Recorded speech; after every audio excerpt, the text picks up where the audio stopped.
What's up, guys? Back with the minimum wage update. Today is Tuesday, February 9th, and I have some new information that was actually released yesterday. My video last week suggested, or Biden said that interview with CBS News, which aired right before the Super Bowl, that he didn't think the minimum wage increase would be in the stimulus bill. Now, according to this thing yesterday, it's a little different. So let's get into it. All right. So yesterday, Democrats released the proposal on raising the minimum wage within Biden's $1.9 trillion stimulus plan. The current minimum wage is $7.50 an hour. The first increase would be this year. It'd be $9.50. It would go up to $9.50 in 3 months. So that's a $2 an hour raise. Then $11 in 2022. $12.50 in 2023, $14 in 2024, and $15 in 2025. So 4 years from now. Tip wages would also increase from $2.13 to $4.95 this year, with increases each year.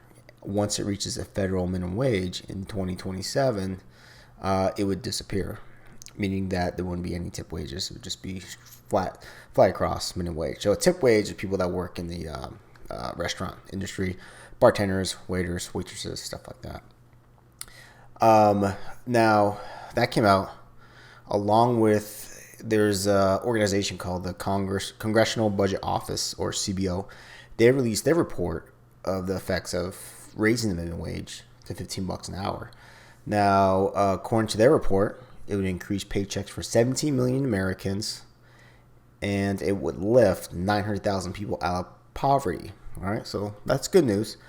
However, the report also stated that 1.4 million people will lose their jobs because businesses would have to cut jobs to afford to pay for the increase in wages, and also payroll costs, stuff like that. So, however they made the determination, 1.4 million people will lose their jobs. It would also increase the deficit by $54 billion. Okay. So that was their report. So some good things, some bad things with raising the minimum wage. Senator Bernie Sanders immediately tweeted after that report that raising the minimum wage would have a direct and substantial impact on the federal budget, therefore falls under the rules of budget reconciliation.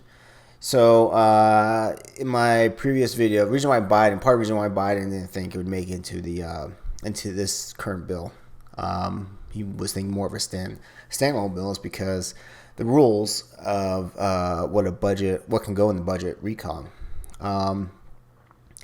Now, Bernie kind of clarified and said, according to this report, it does have a direct impact on the federal budget. So that's what he's saying, that it should be included in this stimulus package. So some other things too came out. An expert panel made up of economists who were surveyed through Chicago Booth, which they are an Initiative Global Markets Forum. All right. The panelists were asked 2 questions. I believe there were 80, I think, panelists. So these are all economic people, economists, specialists. So the first question: a federal minimum wage of $15 an hour will lower employment for low-wage workers in many states. 45% agreed, or strongly agreed with this statement. 33% were uncertain, and 14% disagreed.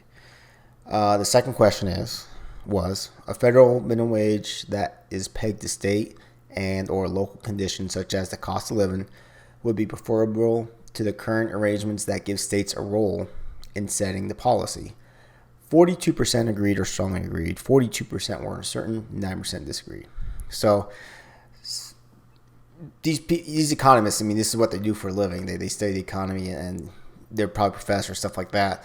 I'll put a link down below to this panel, and that actually has all the accolades of each person that was surveyed. So it'd be interesting if you want more information about it. So a lot of things happening with this minimum wage. So we shall see if it makes it into the final bill. Again, the current bill is being drafted. I'm actually doing another video about the stimulus checks that came out about it, along with the child tax credit. So these are getting written again. These are drafts, so it could be re-advised, stuff like that. The House is writing them currently, and because the Senate's kind of busy with the impeachment trial, so we shall see. More information will come out this week as we get rolling. So, hey, if you guys haven't subscribed to the channel, please do, or you're new to the channel, bringing content like this every single week. Appreciate it. Hit the like button. Thanks for watching, guys. Till next time. Peace.